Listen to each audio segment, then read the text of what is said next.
El 2 de diciembre de 2007, los venezolanos votamos masivamente contra el proyecto de reforma de 69 artículos de la Constitución Nacional sometidos a referéndum por el presidente de la República, Hugo Chávez Frías.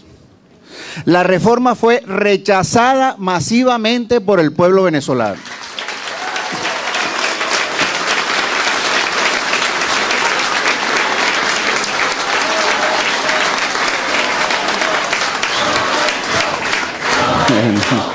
El mando militar, a pesar de que reconocía la derrota, exclamó: prepárense, porque vendrá una segunda ofensiva rumbo a la reforma constitucional.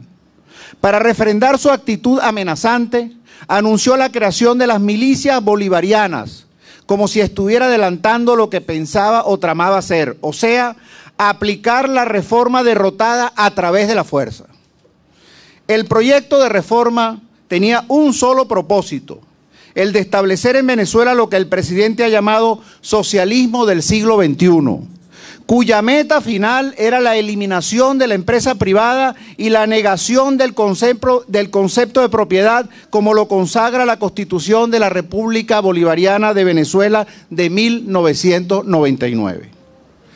Pretendía la reforma, asimismo, abrirle las puertas a Hugo Chávez Frías para que se erigiera en presidente vitalicio, sin límites en el tiempo y bajo el control más absoluto del Estado, de sus instituciones, de todos sus poderes, bajo su poder supremo y disponiendo a su manera de los inmensos recursos nacionales producidos por la renta petrolera. Pretendía, además, con esta reforma, la creación de una guardia pretoriana bajo su comando personal, o lo que equivaldría a un ejército paralelo a la Fuerza Armada Nacional. Pretendía que la Constitución autorizara la unión de Venezuela con otros países con el propósito de hacer de Cuba y Venezuela repúblicas unidas, como el propio presidente lo anunció de manera reiterada. Pretendía la reforma que el sistema económico y social de Venezuela fuera alterado de la noche a la mañana, tal como se consagraba en la 8ª disposición transitoria de la Constitución reformada, según la cual el presidente de la República quedaba autorizado para que, mediante decreto, impusiera el socialismo del siglo XXI, una disposición verdaderamente monstruosa que ponía el presente y el futuro de todos los venezolanos en las manos de Hugo Chávez Frías. Si pensamos que el proyecto de reforma fue aprobado por la Asamblea Nacional, estamos obligados a decir que en ningún momento de la historia venezolana un poder legislativo abdicó sus prerrogativas para rendirse ante el gendarme necesario como en esta ocasión. Nunca un Congreso se inmoló en aras del personalismo caudillista como lo hicieron los diputados de la Asamblea Nacional.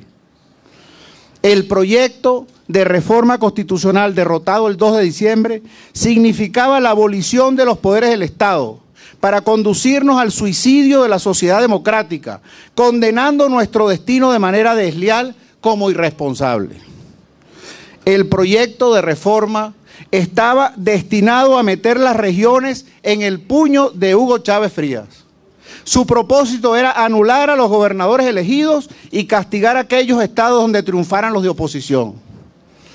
El proyecto de reforma de la Constitución no fue otra cosa que una celada armada contra los venezolanos con premeditación y alevosía. Por no sabemos qué razones, debido quizás a que es arduo explicarlo, nadie le ha dicho al país el gravísimo peligro del que escapó Venezuela el 2 de diciembre. Tomar conciencia de lo que significó la derrota del proyecto chavista, de legitimar a través de la Constitución un régimen autocrático, militarista, personalista, con dominio absoluto de la sociedad, es nuestro primer deber de ciudadanos. 4 meses después, la amenaza del presidente de la República en medio de su gran desconcierto de diciembre, cuando airado y fuera de sí exclamó: prepárense porque vendrá una segunda ofensiva rumbo a la reforma constitucional, se está cumpliendo día tras día. pero sin reformas y sin constitución, mediante sucesivas violaciones al orden legal que bien pueden entenderse como golpes de Estado circunstanciales que lo van colocando al margen de la propia Constitución. Vivimos, en efecto, bajo un gobierno de facto, como si Hugo Chávez Frías hubiera triunfado el 4 de febrero de 1992 y hubiera establecido lo que entonces se proponía, la dictadura militar simple y llanamente.